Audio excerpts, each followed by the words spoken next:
Welcome to this special event and panel discussion on museums and peace building in a post-COVID world. My name is Natalia Sineaeva-Pankowska and I'm from Poland and I'm one of the organizers of this session. We will discuss the ways in which museums can deepen and elaborate their peace building work in turbulent times. Museums can act as important partners for peace building. Our session will present inspiring, interesting and innovative examples from Europe, Africa and Asia. Our session suggests an important topic for discussion in the context of the overall conference theme, Rebuilding Trust After Disruption, and strengthens international cooperation. I would like to introduce our MC of this event, Mdum Tuli from Johannesburg, South Africa. Firstly, we will hear from the Peace Museum in Bradford, United Kingdom, who will tell us about their online exhibition, Peace and Pandemic, which was created during the England spring lockdown. Hi, my name is Shannon Johnson, and I'm the Learning and Engagement Officer at the Peace Museum in Bradford in the UK.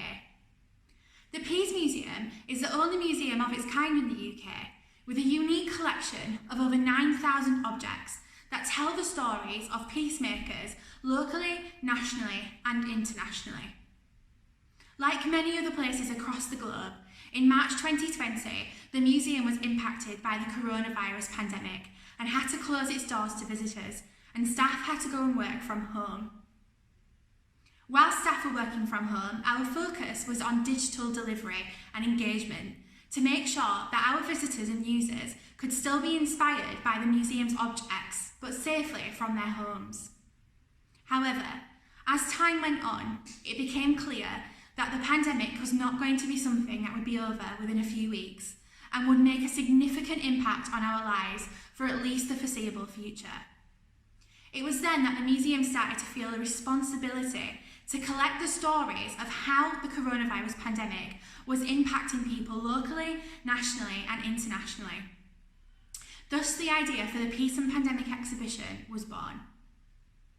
Peace and Pandemic is a digital exhibition that collects stories documenting people's experiences of the pandemic and has launched on our brand new website as a digital exhibition. The first section of Peace and Pandemic is dedicated to peaceful protest in lockdown, because we soon realised that whilst people were locked down from home, many were still campaigning peacefully for the things that they believed in to ensure that their messages were not lost despite the lockdown. One example of this is the campaign for nuclear disarmament and Stop the War Coalition. Much of our collection covers anti-nuclear campaigns, and during the lockdown, groups like C&D and Stop the War altered and changed their message to campaigns such as #CutWarNotWelfare and #HealthcareNotWarfare.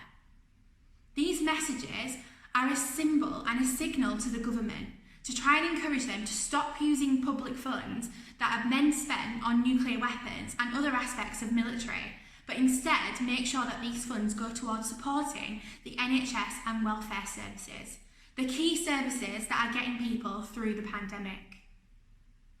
Other aspects covered in the peaceful protest section of the exhibition include climate campaigners. The lockdown was another reminder of the huge impacts that we have on our environment. As people were at home, nature started to return to cities. The airs were cleaner, the sea were cleaner, and pollution was minimised. Campaign groups used this to show our human impact and called on people to make changes in their own lives to try and halt the effects of climate change. Another key section in this part of the exhibition is the Black Lives Matter movement following the murder of George Floyd in the US. The Black Lives Matter movement is not just a movement that affects the US or the UK, but affects people on a global scale. And we felt the need to document the experiences of people locally and to document how the movement was trying to progress the issues of justice and peace and human rights. We worked with a local teacher who talked to us about her experiences of being a black woman in 2020 And she also spoke to us about her decision to attend a peaceful, socially distanced protest about Black Lives Matter here in Bradford City Centre, and how she felt that it was so important that she used her voice to speak out on these ongoing issues. Another section of the Peace and Pandemic exhibition is about community spirit, and this is a section that collects people's experiences during lockdown.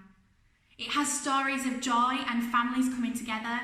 It has stories of people coming together in their communities to look after the vulnerable, of people saying thank you to key workers. But it also reflects on how some of the disadvantages have been exacerbated during the crisis. Some communities have been disproportionately affected by the coronavirus crisis. This is due to a number of reasons. One of them is structural racism. So it was important that whilst community spirit shows the great efforts people have made to bring themselves together, to bring their communities together, and to get through the pandemic together, it's also another reminder that there are still people in our society who feel marginalised and cannot live in peace until those things are overcome. The final section of the exhibition looks at our collection and connects our stories in our collection to the ongoing pandemic. And in a second, I'm going to hand over to our curator to tell you a little bit more about that section. But if you want to find out more and actually see our exhibition, please visit our website, www.peacemuseum.org.uk.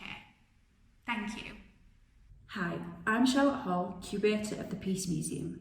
I'm going to talk to you about how Peace and Pandemic links to our current collections. Peace and Pandemic has allowed us to explore and reflect our collections. So we've not only managed to collect digital material, but we've managed to look back and reuse our collections in this exhibition. COVID-19 is a global pandemic, and our collection tells the stories of campaigners and peacemakers who have worked on global issues such as the Cold War and the nuclear threat. We hold a substantial amount of artefacts that relate to this anti-nuclear theme, such as objects and materials that relate to the Campaign for Nuclear Disarmament, or C&D, an organisation who has continued even during the pandemic to campaign for a global nuclear ban. We hold some of their original badges made in 1958 by Eric Boston. These badges are handmade, and it is shown in how they are uneven, they're not mass produced. The main feature of these badges is the C&D symbol, or as it is known by most today, the peace symbol.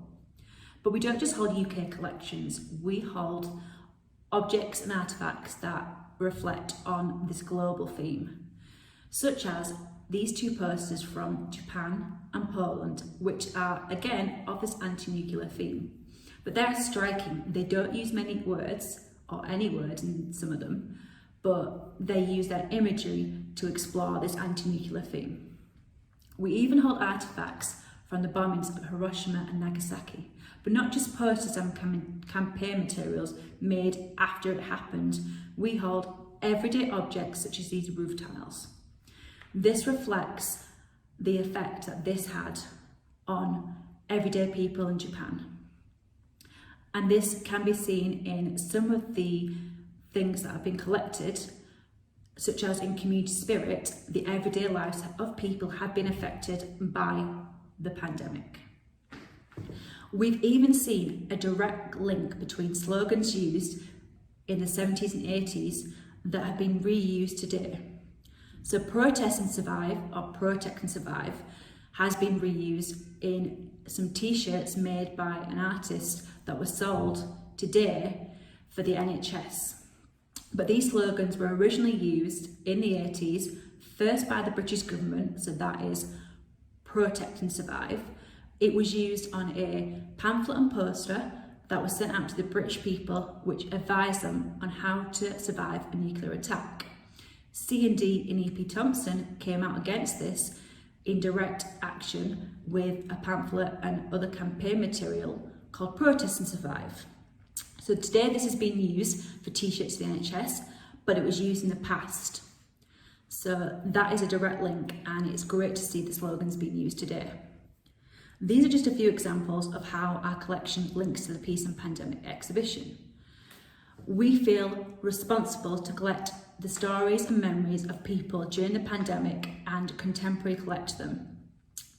But we also feel that now we need to continue to produce online and digital content to be more inclusive and allow access to our collection. So that is what we're going to do in the future. We're going to continue alongside our exhibitions to produce online content. Please go to www.peacemuseum.org.uk to have a look at the Peace and Pandemic exhibition. Thank you.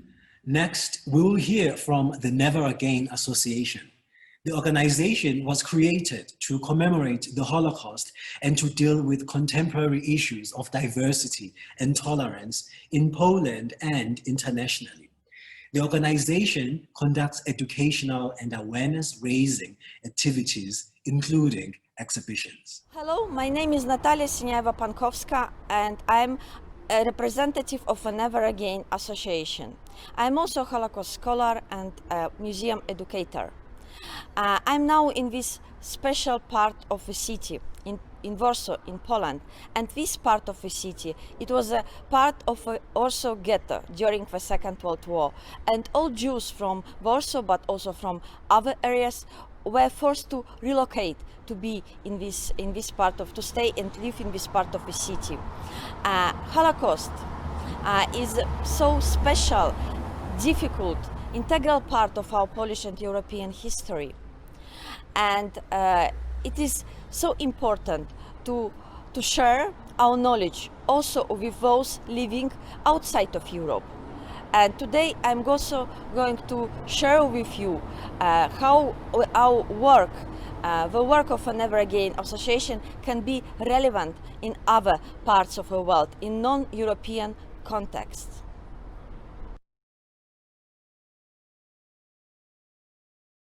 The Never Again Association was established in the mid-90s in Poland to commemorate, educate and build awareness about the Holocaust, and at the same time to conduct educational activities against all kinds of xenophobia and intolerance. The Holocaust targeted particularly Jews and Roma during the Second World War, but its significance is universal. Today, when there are very few Holocaust survivors left, it is very important to preserve this memory, not let it to be banalized, trivialized, or even worse, to be denied. And this is something that struck us in the Never Again Association, how we can use, how we can apply the universal lessons of the Holocaust which happened in Poland in a non-European context where there is a lack of knowledge of Holocaust history and history of the Second World War, but where there are local conflicts and genocides, for example, in Southeast Asia. Southeast Asia has its own experience of the Second World War as well as other conflicts and instances of genocide. But the awareness of the Holocaust and the past atrocities is scarce, which provides fertile ground for its distortion. This is the dangerous phenomenon of Holocaust distortion. There are numerous examples of Holocaust distortion in public and media discourses in Southeast Asia. Nazi imagery can be present in popular culture, which normalizes the image of Hitler and Nazi Germany.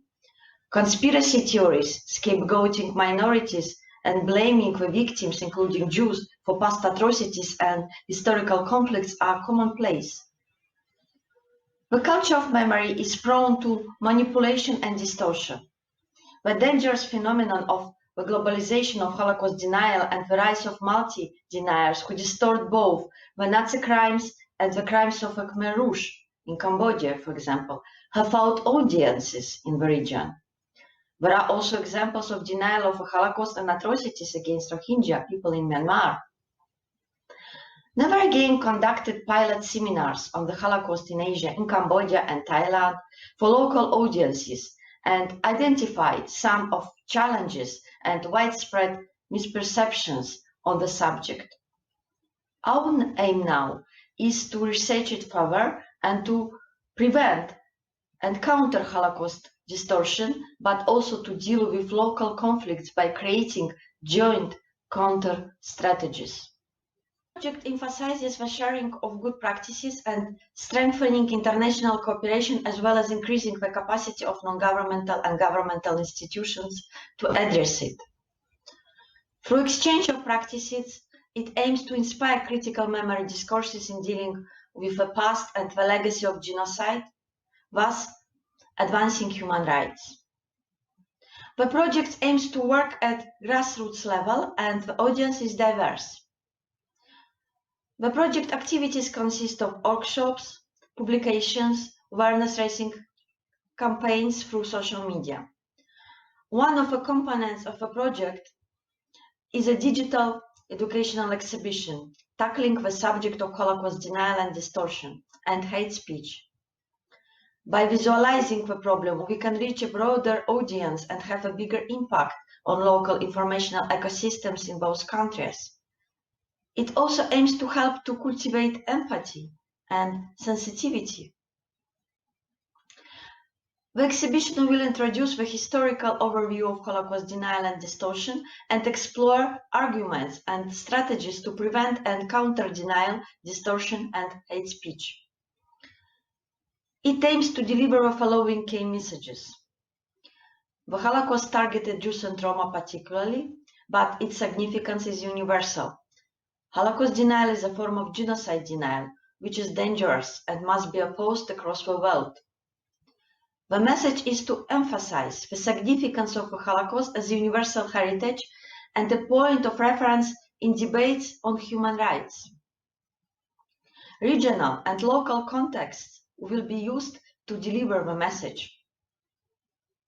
Holocaust denial and distortion manipulates and rejects the established facts about the Holocaust and minimizes or instrumentalizes the suffering of the victims and survivors of the atrocities perpetrated by the Nazis and their collaborators. Holocaust denial and distortion is a form of hate speech which precludes the dehumanization of victims and is used to justify discrimination and other acts of violence against minorities and other groups. The project is an interesting example of how we can translate our Polish European experience and lessons into different contexts and draw attention to other atrocities and violence. To counter denying past atrocities and genocides is an important part of peace work, which has to be done by museums in partnerships with such organizations as the Never Again Association and the governments. Long-term outcomes of our project include a more tolerant, open-minded, and historically conscious society, an increased awareness of the Holocaust and the legacy of the Second World War, as well as other conflicts and instances of genocide in Southeast Asia, enhancing the culture of peace and human rights in the region. Lastly, we will hear from the Johannesburg Holocaust and Genocide Center. The center honors the memory of the victims of genocide in the 20th century and teaches about the consequences of prejudice and hate speech so as to prevent the recurrence of mass atrocities and genocide in all its forms. Welcome to the Johannesburg Holocaust and Genocide Center. A place of learning, a place of memory. Its walls and spaces full of symbolism. Often, when working towards building and cultivating a culture of peace, we are compelled to confront painful histories of atrocities and dangerous and harmful ideologies that create a culture of violence and othering, which may lead to further human rights abuses and genocide. Through our education and public programs, the Johannesburg Holocaust and Genocide Center uses the histories of the Holocaust and the 1994 genocide in Rwanda as case studies to cultivate peace and encourage our public to make connections to today and the dangers of apathy and othering. By examining our own conditioned minds, we can interrogate our sense of identity and perhaps begin the process of unlearning harmful ideologies and prejudices and accept and embrace the uniqueness and freedom of ourselves and others. The memories of the history of the 1994 genocide in Rwanda are painful and disturbing, but also offer us an opportunity to examine the choices that people made during and after these atrocities in order to bring peace to the present. Often by encouraging our visitors to empathize with persecuted communities and individuals, we create a process of human connection, and we are able to connect to individuals from different communities. In our permanent exhibition, we have numerous stories, tragic but also inspiring ones, of individuals that exemplify and demonstrate the power of empathy. The story of Xavier Ngabo and the students from the St. Stephen's Girls' College in Johannesburg is one that stands out.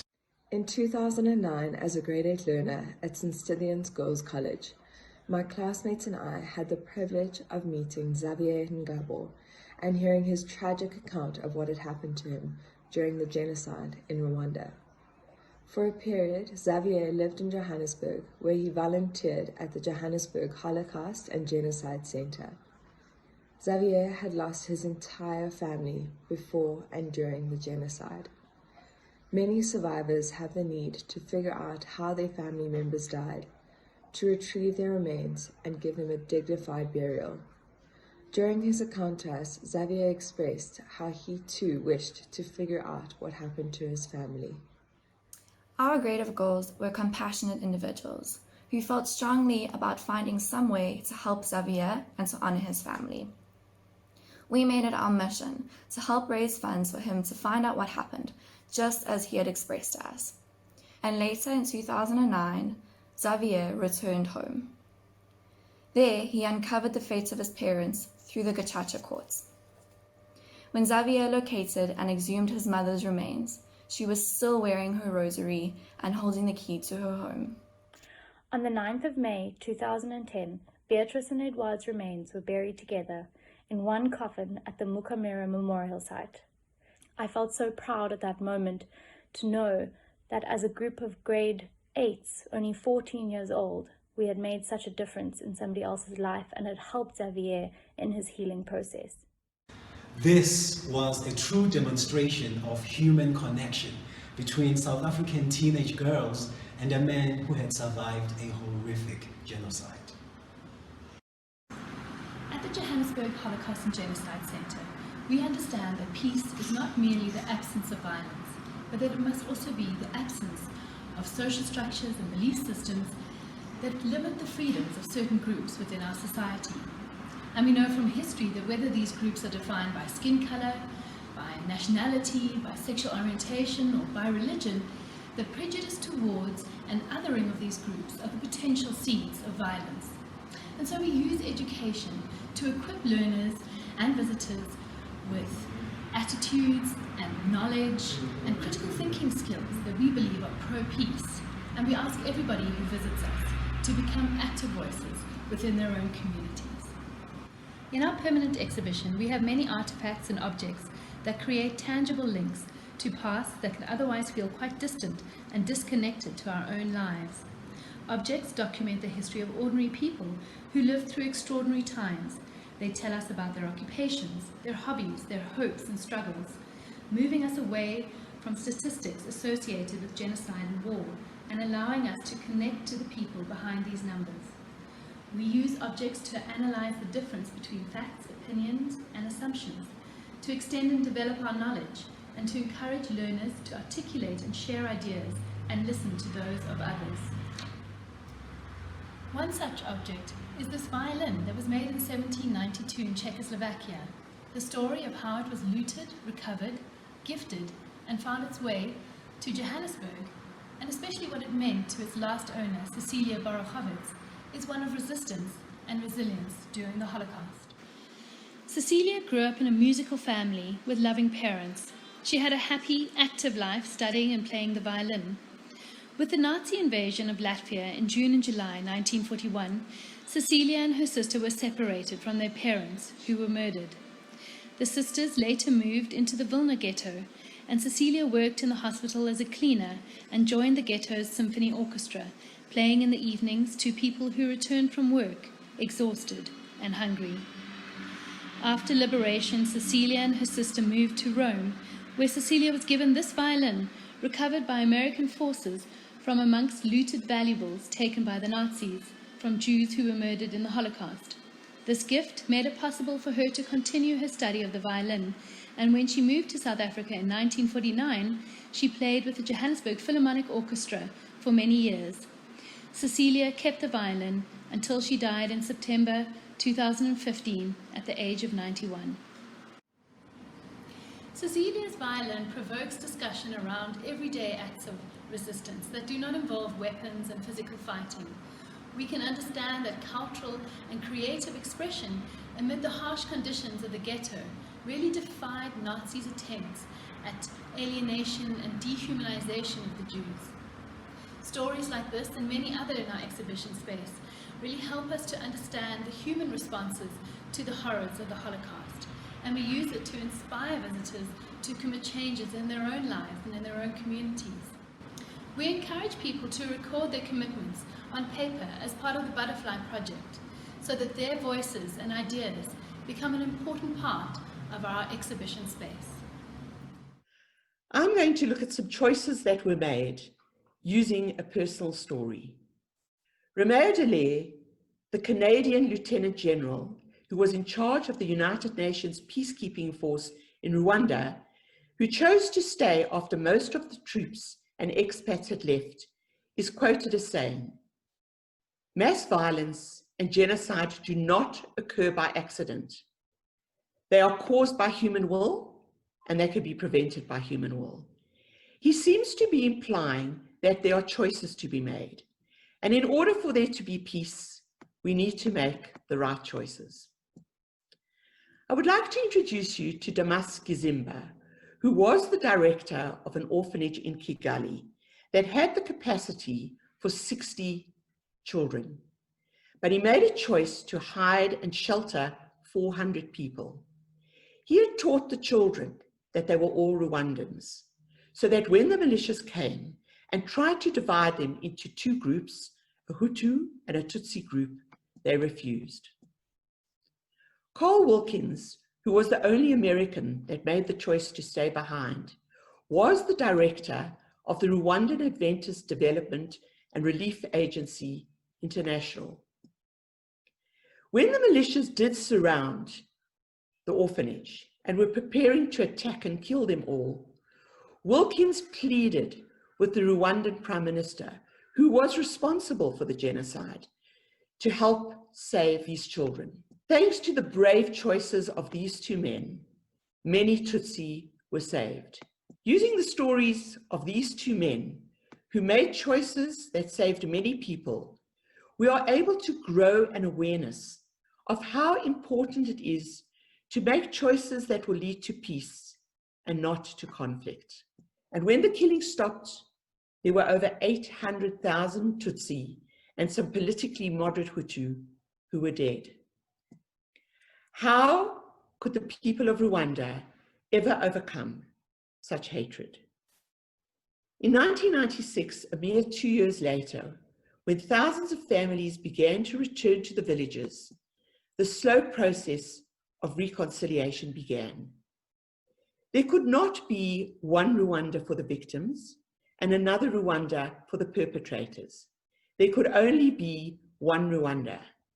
And so the people had to make the choice of reconciliation so that they could move forward towards peace.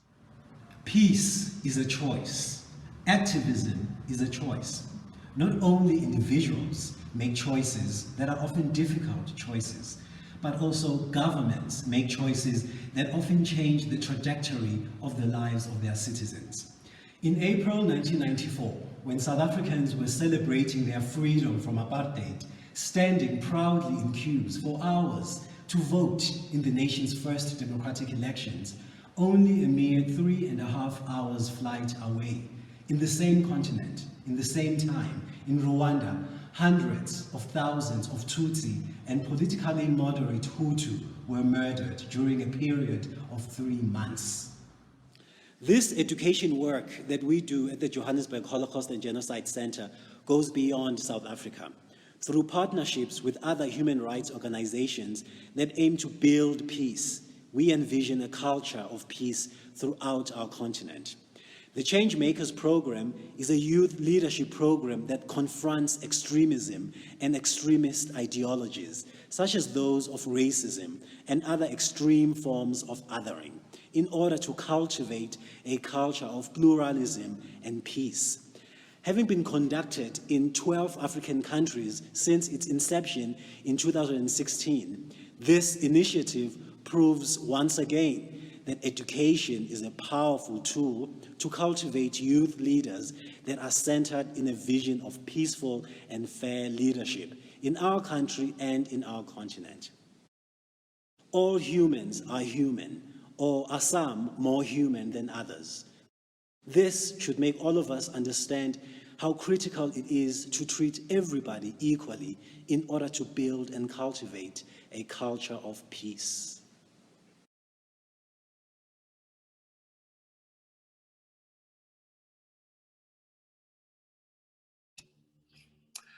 Welcome to this special event and panel discussion on museums and peace building in a post-COVID world. My name is Mdunduli, and I'm the MC or the interlocutor of this session.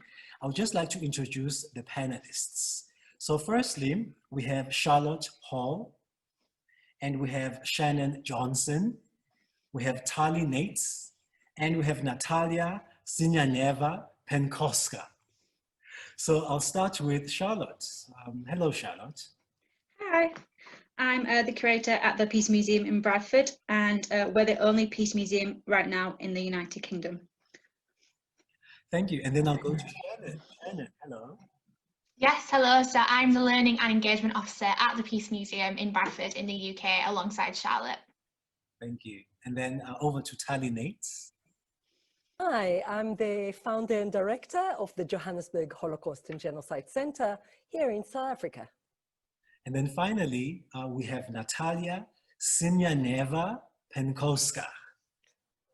Thank you very much. I'm Natalia Sineaeva-Pankowska, and I'm from the Never Again Association from Poland.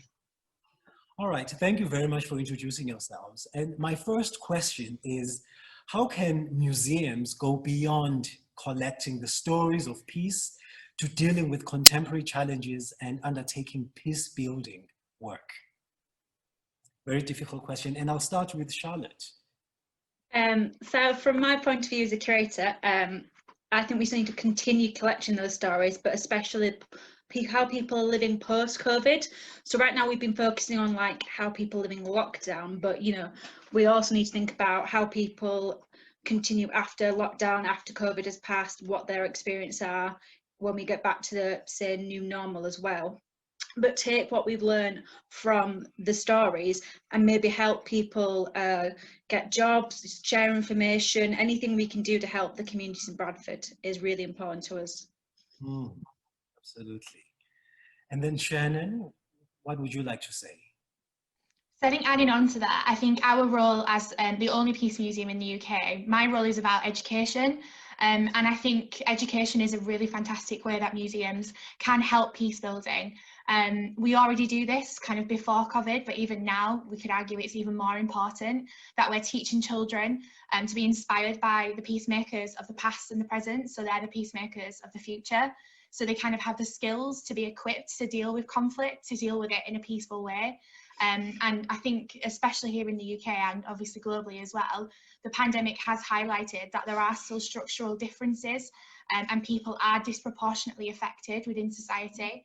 And we all need to work together to overcome that so we can all live in a peaceful world. So I think education is a really crucial element of us moving into the post-COVID world, of how we can make a difference to peace building. Absolutely. Education is very powerful. And so now I'll go to Tali. Tali, what would you like to say? I think for us in South Africa, and you also work at the Johannesburg Holocaust and Genocide Center, if we look at our museum, but generally at museums work is much more around issues of human rights and making connections to human rights. And human rights will be different focus in different societies. For us in South Africa, issues of racism, issues of gender-based violence, issues around xenophobia and Afrophobia are our biggest challenges. And COVID-19, I think, exposed some of them even more. So we need to make a connection between what we are teaching about genocide, about the Holocaust, about Rwanda, and make connections to today's world and today's challenges, and try to create activism in our community. And we are working a lot with memory activism, basically looking at memory and connecting it to issues of today, and encouraging our communities to become activists, upstanders, change makers. And I think that we need to do it now during COVID-19, but also beyond the pandemic. Absolutely. And also empathy. I think this is an incredible time for us to exercise empathy towards one another. And so with that, I'll go to Natalia. Natalia, what would you like to say? I think that museums have huge potential to confront and challenge difficult knowledge about the war or other atrocities, give space. Space is very important to bring diverse audiences together, to bring competing victims together, to confront difficult past, to reconcile, to have an opportunity to reflect on it. And also museums have potential to help communities affected by trauma or by the pandemic to build resilience through their exhibitional activities, curatorial choices, interactivity, sounds, interactive guided tours, cultural program, educational programs, stories online or in person. So we had this huge potential, and they can also build solidarity, and they can also build resistance to contemporary injustice, to ongoing atrocities. So the role of museum is very important. And I also think that partnerships, cooperation is very important with other organizations, peacebuilding organizations, and it will have to reach out to wider audience, but also to find out new audience and to build up a stronger response to the challenges we are facing today. Absolutely, Natalia. And I think often people think of museums as dead or historical or old spaces, but actually museums can be alive and dynamic spaces. And this brings me to my next question. How can museums be a safe space for dialogue about pressing contemporary issues in the context of COVID-19? So with that question, I'll go to you again, Charlotte. What do you think about this question? I think for us as the Peace Museum, we have really started to make our museum a safe space for dialogue. We do it through co-curation, so our exhibitions, we try and get involved with the communities what the exhibition is about. If they're coming to help us write the panels, or if they bring objects in, they write their own labels. We try and let them have as much free dialogue as they can in that sense. In other senses, even just letting them use the museum buildings as a free, safe space is great whenever they need it. And I also think that we need to be flexible, and after COVID-19 still think about the virtual things we can do, especially for audience that might still be struggling to maybe leave the house or you know, get themselves back in society. And I also think thinking about the mental well-being of not just communities but the staff, everyone who works for you too, is really important post COVID-19. And Shannon? Yeah, I completely agree with what Charlotte said. And in our education programme, one of the remits is to allow pupils and young people a space where they can discuss really quite difficult topics. As we all know, we all work with sensitive and difficult topics around war and conflict and genocide. And it's about allowing pupils to have that space to think about them, to ask questions. And I see that as my role. A teacher in a classroom might not necessarily be a historical expert and who can't answer some of these quite difficult questions. So I kind of see the Peace Museum as being that expert and being able to answer those questions and allow them to have the thought to think about these things and not just see it as historical, but also to use history as a way to kind of examine our world now. And you know, as the name of Natalia's organisation, as a message of never again. I think is really, really important. So yeah, I definitely agree that museums have and need to be a safe space for dialogue, and even more so in the kind of post-COVID-19 context as well. Yes, absolutely. Because I think COVID-19 and all the lockdowns that we've experienced have really exposed inequalities in our societies. And so for us to make never again, it requires dialogue. And so Tali, I'll come to you. What do you think?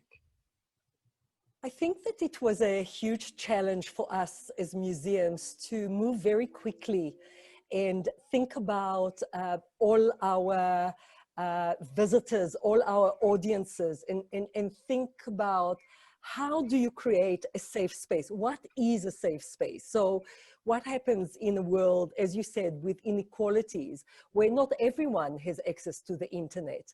What happens to our learners, students that used to come to our museums, that it is a museum free of charge, so we never charge them to come to the museum, but now they're in lockdown. How do we get to those people that are still at home and they do want to network, they do want to learn, they do want to connect to others? So during the lockdowns, it was a lot of thinking about what do we do? How do we not just translate a physical visit to a museum into an exciting, innovative way, but inclusive way of not only involving people on Zoom if they don't have Zoom or they don't have data, but how do you do it on WhatsApp? How do you do it on audio files? How do you do it to rural communities? So a safe space is for everyone. And now that we are reopening, and it's quite exciting to see the center full of visitors and schools and students, and people are missing the face-to-face connection. People are missing that physical being in a space to learn. And now it is all about the hybrid. How do we create a place that continues to innovate and use, you know, the format of the online in whatever format it is, and the face-to-face.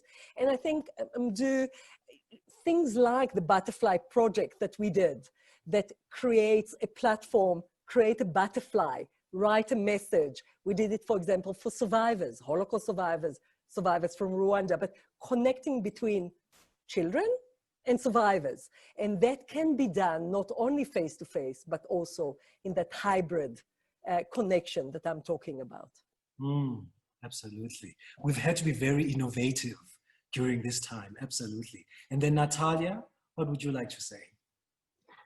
We are facing many challenges due to the pandemic, and we have mentioned it: growing hate, violence, xenophobia, inequalities, discrimination against various groups. And these are not new challenges, but they were deepened during this crisis. And of course, museums were affected because of the pandemic, and they look for new forms, new ways, solutions to work with the audiences online. But at the same time, we also have this potential and position to use the resources to tackle these problems in different ways, through educational programs, through cultural programs, and they also have this opportunity to address contemporary societal problems through the reference to history, to past atrocities, pandemics from history, and relate to nowadays problems. And as it has been mentioned, inclusivity.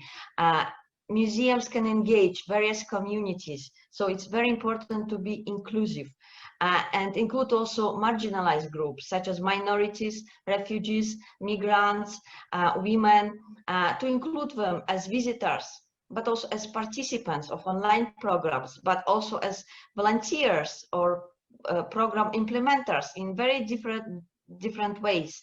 And they may develop additional e-learning programs, for example, for most discriminated groups now, also during the pandemic, like the older people who are isolated during the pandemic. So to be as inclusive as possible, I think it's very important to do for museums today. Yes, and also, you know, building a culture of peace is not easy, but as you said, Natalia, sometimes it requires partnerships.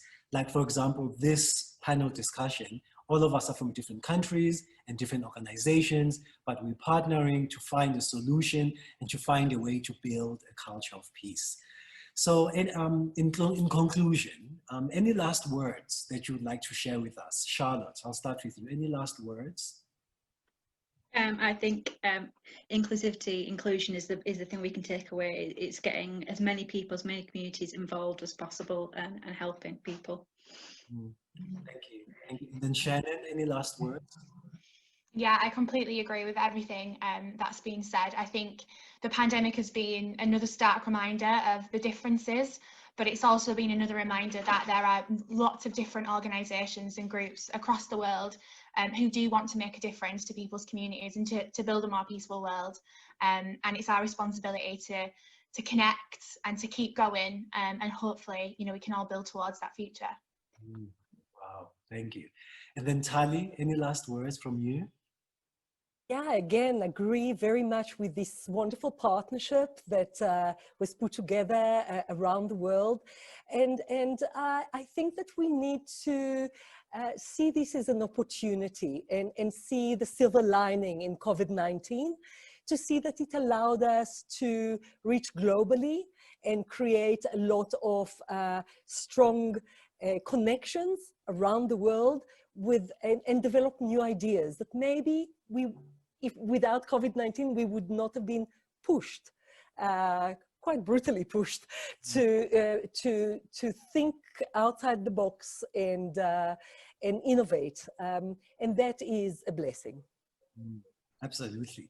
And I think many people never thought that we would have a situation like this, but this is, as you said, Tali, it's an opportunity and a reminder of how connected we are as a human species. Natalia, last word.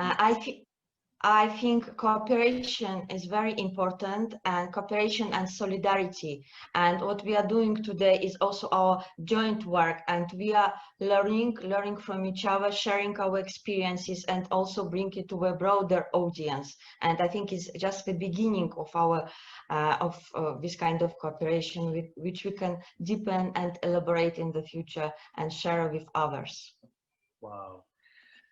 Thank you very much for being part of this panel discussion, and all the best, and keep well and safe during this time. Thank you very much.